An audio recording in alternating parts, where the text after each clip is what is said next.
Kembali bersama kami dalam Berita Satu Sore dan kita masih membahas terkait dengan fenomena anak durhaka, masih bersama dengan psikolog klinis dan hipnoterapis Mbak Liza Japri, serta masih bergabung juga Prof.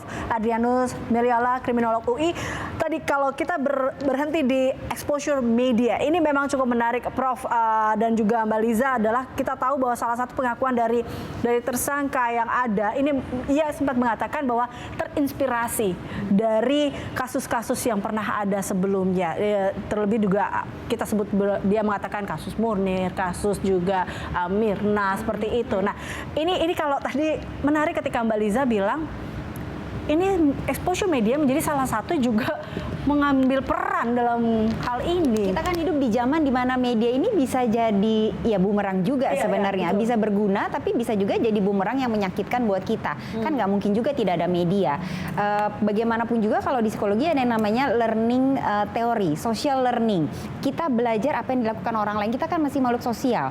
Kita ngelihat tuh yang nggak usah saling tatap-tatapan seperti ini. Bisa juga kita lihat dari media, nonton di belahan bumi seperti belah mana melakukan apa, itu bisa kita lakukan juga. Kita punya kemampuan untuk melakukan itu. Nah, kebayang ketika informasi-informasi itu sudah masuk, ada dalam memori kita, segala hal yang kita lihat, kita lakukan, kita nonton, kita dengar, itu semua masuk ke dalam memori, ada tabungan memori. Nah, tabungan memori itu sudah ada, ketika kemudian kita stres, itu tinggal comot aja mau yang mana. Nah, ini kan yang menjadi salah satu faktor bisa yang memicu hal ini terjadi juga. Tapi sekali lagi harus ditekankan, kalau tadi Prof juga sudah katakan, belum ada penelitian yang membuktikan lagi ada penambahan jumlah yang cukup signifikan. Mungkin nggak juga, cuman karena memang ini satu kasus yang ekstrim dan terekspos pada media, jadi terlihatnya kayaknya lagi banyak. Tapi kalau tadi kita lihat bahwa tadi tinggal comot memori, artinya kalau dikatakan oleh Prof, ini kan sebenarnya sudah ada bayangan, sudah ada rencana. Ini yang mengerikan sebenarnya. Dan dia menggunakan media menjadi salah satu sumbernya. Iya. Nah, yang tadi kita sempat bahas juga, mungkin dia tidak pernah, para pelaku ini salah satu komponen lainnya selain tidak pernah diajarkan berkonflik di keluarga, selain tidak pernah ada komunikasi di antar keluarga tersebut untuk benar-benar terbuka dan problem solvingnya seperti apa. Faktor lain yang juga mungkin terlibat adalah karakternya yang tidak sanggup kecewa. Anak itu dari kecil memang salah satu proses latihan yang lain adalah belajar dilatih untuk mengenal yang namanya kecewa. Nggak semua bisa didapatkan. Nggak semua bisa, kalaupun bisa didapatkan, nggak semua didapatkan secara instan.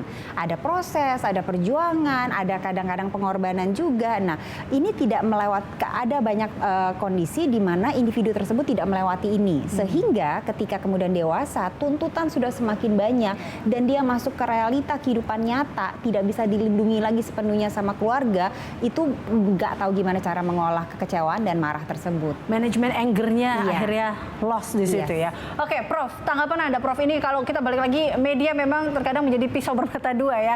Kadang di sini juga kita lihat dengan perkembangan dunia digital ini, semua bisa didapat mulai dari mana bahan-bahannya, lalu kemudian caranya, semua ada di situ, Prof. Tapi Anda melihat terkait dengan exposure media ini seperti apa, Prof?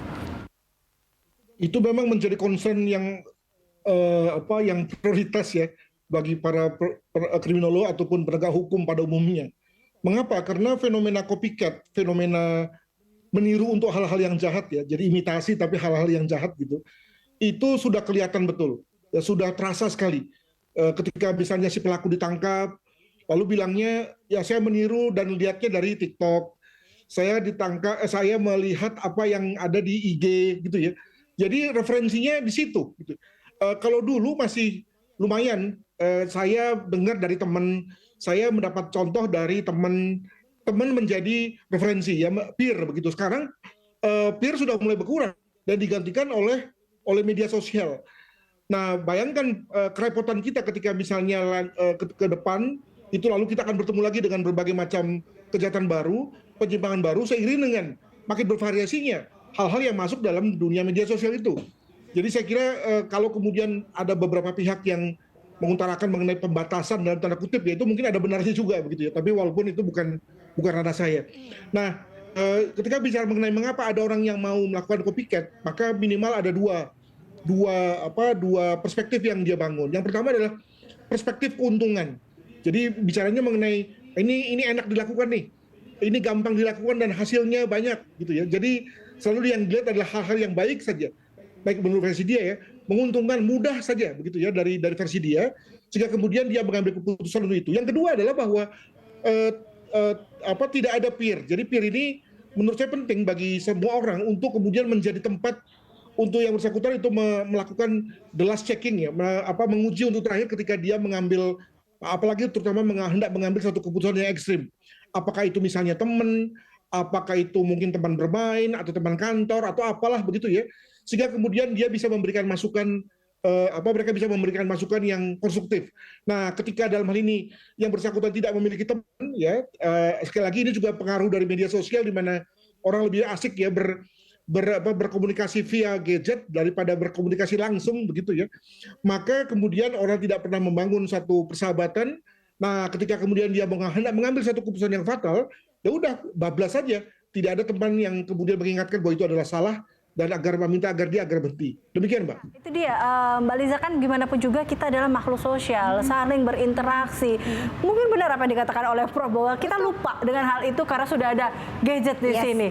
Kadang gadget harusnya mendekatkan yang jauh jadi menjauhkan yang dekat. Nah, ini mungkin ini yang harus diperhatikan mungkin ya. Itu menjadi concern kita bersama juga. Makanya kan sebenarnya bagaimana seharusnya ada pemakaian gadget yang bijak. Gimana anak-anak dalam keluarga. Kadang-kadang kita ngumpul dalam satu meja makan keluarga tapi dengan gadgetnya masing-masing. Jadi yang gitu-gitu tuh sepertinya harus ada pembudayaan yang baru lah. Gimana kita melatih lagi kebiasaan baru, gimana kita tetap berinteraksi secara langsung seperti saat ini. Gimana ketika anak ada mungkin anggota keluarga kita yang banyak mengunci diri di rumah, itu kita dorong, kita ajak untuk beraktivitas, berinteraksi tidak hanya dengan keluarganya tapi juga keluar, sehingga seperti tadi dikatakan dia punya peers. Ketika mungkin aja dia tidak bisa bicara dengan anggota keluarganya karena nggak cocok, kita nggak bisa maksa orang cocok ya, tapi siapa tahu dia menemukan orang yang cocok di luar sana untuk diajak diskusi.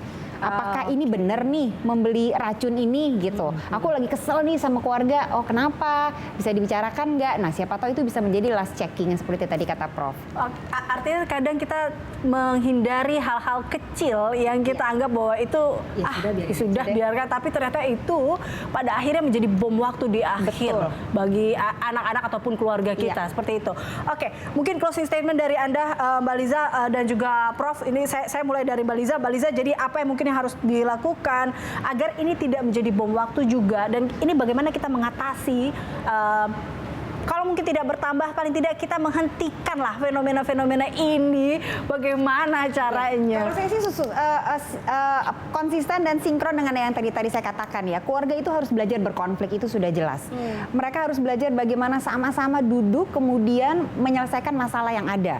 Mereka harus sama-sama belajar mengasah komunikasi, saling terbuka, permasalahannya apa yang kamu rasakan, apa yang saya rasakan, kemudian di tengah ini mau diapain. Itu harus ada dilatih. Anak-anak, anggota keluarga, termasuk orang tua harus belajar bagaimana kecewa dan bagaimana kekecewaan itu diolah bersama. Oke, Prof, dari Anda Prof. Jadi bagaimana mungkin terakhir menjadi closing statement Anda, perlu sinergi seperti apa mungkin dan bagaimana kita bisa mengantisipasi terkait dengan hal ini, Prof?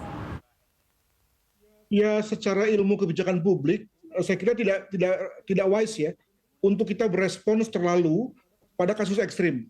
Kenapa? Karena sebetulnya secara makro, secara besaran, maka sebetulnya prevalensi pembunuhan di Indonesia itu sebetulnya rendah sekali, dan secara umum motifnya juga ya motif yang boleh dibilang sebagai motif ordinary, ya, ekonomi dan dendam. Nah, maka menurut saya kita dan pasti nggak bisa terhindarkan ada orang-orang yang seperti kata Mbak Liza yang memang ekstrim betul, sakit dan punya masalah sehingga kemudian lalu memutuskan untuk membunuh keluarganya sendiri. Tetapi secara mayoritas kita masih baik sebagai bangsa, masih on the track, dan kita beri energi kita ya. Jangan habiskan energi kita untuk hal-hal yang amat ekstrim ini, tapi kita melihat bahwa sebetulnya banyak sekali keluarga-keluarga yang masih intact ya, menjalankan fungsi sebagai keluarga, dan anggota keluarga juga saling melihat keluarga sebagai primary bagi yang lain. Demikian, Pak. Sebenarnya yang keluarga yang harmonis ini yang dicontoh ya, harus juga turut diangkat, jadi seimbang seperti itu. Oke, baik, terima kasih Mbak Liza dan terima kasih Prof telah bergabung bersama kami, dan pemirsa demikian dialog kita sore hari ini. Saya